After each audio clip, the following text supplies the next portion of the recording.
अस्सलाम वालेकुम दोस्तों, कैसे हो? उम्मीद करते हैं आप सब खैरियत से होंगे। तो दोस्तों, जैसा कि आप लोगों को पता है कि मैं समय समय पर आप लोगों को समझाता हूँ और आप लोगों को बताता हूँ कि कैसे लोग जाकर सऊदी अरब में फंस जाते हैं गलत एजेंट के चक्कर में। इसी को देखते हुए कुछ ऐसे लोग हैं जो सऊदी अरब में फंसे हुए हैं और बहुत बुरी तरीके से फंसे हुए हैं, जिन्होंने 1.5 लाख रुपए लगा कर अपने एजेंट को दिए थे कैश में। 1.5 लाख रुपए देने के बावजूद भी उनको अच्छी नौकरी, अच्छी कंपनी नहीं मिली और वहाँ पर वो लोग रोड पे हैं। ये चीज़ मैं आपको बताऊंगा, वो लोग कौन से ऑफिस से गए थे, कौन से एजेंट ने भेजा था। इस चीज़ मैं आपको बताऊंगा ताकि आपको भी ये चीज़ पता हो जाए कि आप उस ऑफिस से, ऐसे एजेंटों से काम ना कराएं, ताकि आपका लाखों रुपया डूबने से बच जाए। चलिए शुरू करते हैं। और शुरू करने से पहले आपसे रिक्वेस्ट है, हमारे चैनल पे पहली बार आए तो चैनल को लाइक, शेयर और चैनल को सब्सक्राइब जरूर कर लें। लेकिन उससे पहले मैं कुछ कमेंट का जवाब दे दूं। बहुत दिनों से मैं कुछ कमेंट का जवाब नहीं दे पा रहा था, तो आज मैंने सोचा चलिए कुछ कमेंट का जवाब भी दे देता हूं। इसी के चक्कर में मेरे पास जो पहला कमेंट आया हुआ है वो है मोहम्मद तौसीफ़ का। बोलते हैं, मैं सऊदी आ रहा हूँ, मेरा कोविड की सेकेंड डोज नहीं लगी है, क्या कोई दिक्कत होगी जाने में या एयरपोर्ट पे लग जाएगी? बताओ आप। भाई, एयरपोर्ट पे तो नहीं लगेगी, लेकिन आप लगवा लेंगे तो अच्छा है, और नहीं लगवाएंगे तो फिर भी कोई दिक्कत नहीं है। अभी कोविड 19 की कोई भी दिक्कत नहीं है, ठीक है ना। आपका कोई वैक्सीन नहीं है, फिर भी लोग सफ़र कर रहे हैं। ये कोई ज़रूरी नहीं कि आप वैक्सीन लगवा कर ही आएंगे तभी आपको एंट्री मिलेगी सऊदी अरब में, ऐसा कुछ नहीं। लेकिन लगवा लेंगे तो आपके लिए फ़ायदेमंद रहेगा, आपके लिए ही सही रहेगा। तो कोशिश कीजिए, लगवा लीजिए। नहीं लगवा सकते तो मैं अपना नंबर दूंगा, आप हमसे कॉन्टेक्ट कीजिए, मैं आपका वैसे पेपर बनवा कर दे दूँगा, ठीक, ताकि आपको कोई ज़्यादा परेशानी, दिक्कत ना हो।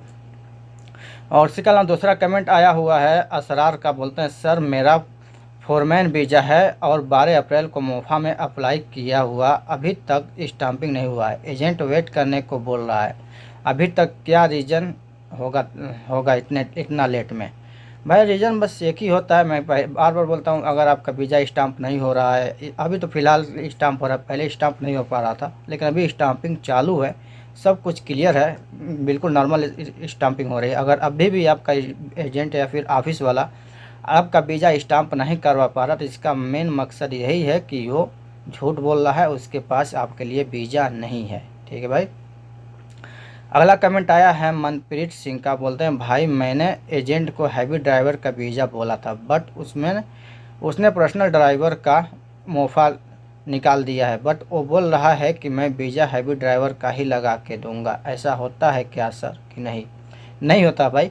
जब आपका हैवी ड्राइवर का वीज़ा लगा हुआ है तो पर्सनल ड्राइवर का मोफा पे कैसे स्टाम्प हो जाएगा? नहीं होगा, किसी कीमत नहीं होगा। उसको मोफा चेंज करना पड़ेगा या फिर मोफा में अपडेट करना पड़ेगा, तभी आपका वीज़ा स्टाम्प होगा। क्योंकि अभी थोड़ी सी चीज़ों के लिए एम्बेसी क्या करे, वीज़ा रिजेक्ट कर दे, तो इस बात को आपको ध्यान देना होगा, ठीक है ना। अभी आते हैं आपके टॉपिक के ऊपर। तो सबसे पहले मैं कुछ तस्वीरें दिखाऊंगा जिन लोगों ने 1.5 लाख रुपए लगाकर सऊदी अरब गए थे, वो किस हालत में हैं, कैसे रह रहे हैं, किस पोजीशन में है। उसके बाद से मैं आपको उस ऑफिस का नाम बताऊंगा जिस ऑफिस के थ्रू ये लोग गए हुए थे, ठीक है ना।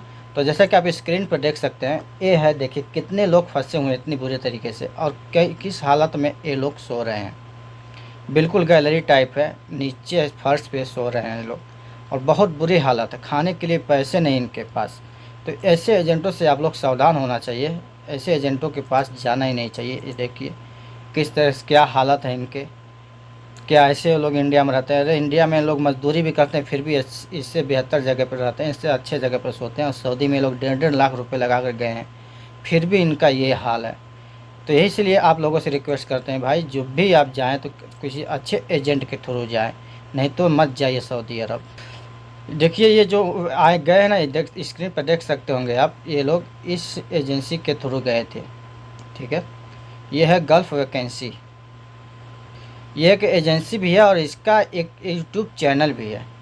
इसके ज़रिए जो लोग भी काम करा रहे हैं या इसके यूट्यूब चैनल पे जो लोग भी देख रहे हैं इसका यूट्यूब चैनल, इसको बायकाट करें, इसके चक्कर में बिल्कुल भी ना पड़े। जो लोग भी काम करवा रहे हैं, भाई अपना पैसा वापस ले लो अगर डूबने से बचना चाहते हो तो। इसके अलावा ये देखिए, ये है कि माशा अल्लाह ऑफिस है ये, ठीक है। ये एक माशा अल्लाह ऑफिस है जो मुंबई में है। ये भी इसके साथ में ये भी मिला हुआ है, इसके साथ भी अगर आप काम करवाते हैं तो भी आपका वही हाल होगा जो इन लोगों के साथ में हुआ था। इसके अलावा एक ये है मस्कट इंटरनेशनल कंपनी, इसके थ्रू भी आपको काम नहीं करवाना। इन 3 लोगों का तो मैंने बता दिया कि ये ऑफिस बिल्कुल बेकार है, इनके साथ में आप लोगों को काम बिल्कुल भी नहीं कराना है। अगर आप इनके साथ में काम कराएंगे तो इसकी ज़िम्मेदारी आपकी रहेगी, पैसा डूबने की ज़िम्मेदारी आपकी रहेगी। मैंने अपना काम कर दिया है, और आगे आपकी लोगों की मर्ज़ी है भाई, ठीक है ना। इसीलिए मैं आप लोगों को बोलता हूँ, काम कराओ तो भाई अच्छे से काम कराओ। कौन से ऑफिस में काम करा रहे हो, आप कहाँ से काम करा रहे हो, ये चीज़ देखना पड़ता है।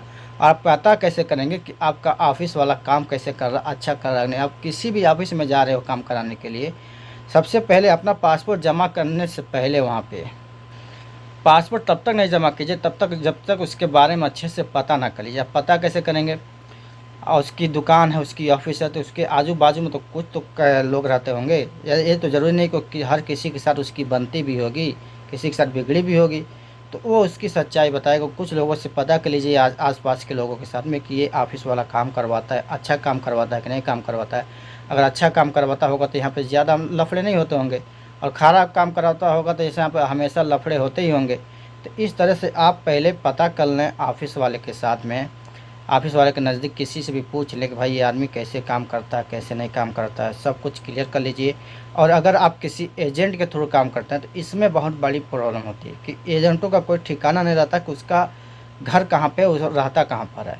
तो एजेंट के से अगर आप काम करा रहे हैं तो आप उसके घर पर जाकर मिलिए उससे, बाहर कहीं मत मिलिएगा भाई, फ़ोन वगैरह मत कीजिएगा। एजेंट के घर पर जाइए, उसके घर पे जाकर उसका अच्छे से घर देखिए कि हाँ ये किस घर इसी का है या किसी दूसरे का है। वहाँ जाने के बाद उससे मिलिए, उसके घर पे जाइए, और फिर उसके घर के आजू बाजू में भी, उसके गांव से भी कुछ लोगों से पूछिए कि ये काम करवाता है, कैसा आदमी है, किसी का काम फंसाया हुआ तो नहीं है। क्योंकि भाई आपके लाइफ का सवाल है, आपके पैसे का सवाल है। क्योंकि आप पैसे तो पेड़ पे उगते नहीं हैं कि आप वैसे ही किसी को उठा कर दे दोगे और कोई भी वीज़ा मार कर आपको दे देगा, आप जाकर वहाँ फंस जाओगे। पैसों के लिए आप कितना इंतज़ाम करते हो, कितने लोगों से कर्ज मांगते हो, कितने लोगों के आगे हाथ फैलाते हो, उसके बाद से तो कुछ पैसे हासिल होते हैं। बहुत से लोग ब्याज पे पैसे लेते हैं, कोई लोग लोन पे लेकर पैसा लेकर सऊदी अरब जाते हैं, और वहाँ जाने के बाद लोग फंस जाते हैं। इसी को देखते हुए मैंने सोचा भाई इससे बेहतर बस यूट्यूब से काम नहीं बनने वाला। इसीलिए मैंने अपना एक व्हाट्सअप ग्रुप बनाया, जबकि मैं व्हाट्सअप ग्रुप बनाने से मेरा कोई फ़ायदा नहीं है, बस उन्हीं लोगों का फ़ायदा है जो लोग उसमें ज्वाइन होकर अपने सवाल रख रहे हैं, अपना सवाल पूछ रहे हैं। इसीलिए मैंने व्हाट्सएप ग्रुप बनाया ताकि लोगों की हेल्प हो सके, लोगों को जानकारी हासिल हो सके कि मैं सऊदी अरब जा रहा हूँ तो कैसे मैं काम करवाऊँ कि मेरा काम फंसे नहीं। इसी को देखते हुए मैंने वो चैनल बनाई, यूट्यूब ग्रुप बनाई थी। अगर ग्रुप का में आप ज्वाइन होना चाहते हैं तो हमारे व्हाट्सएप ग्रुप का लिंक नीचे डिस्क्रिप्शन में है, आप वहाँ ज्वाइन होकर कोई भी सवाल, कोई भी जानकारी हासिल कर सकते हैं। तो वीडियो फिलहाल के लिए बस इतना ही, हमें दीजिए इजाज़त, दुआ में याद रखें, अल्लाह हाफिज़।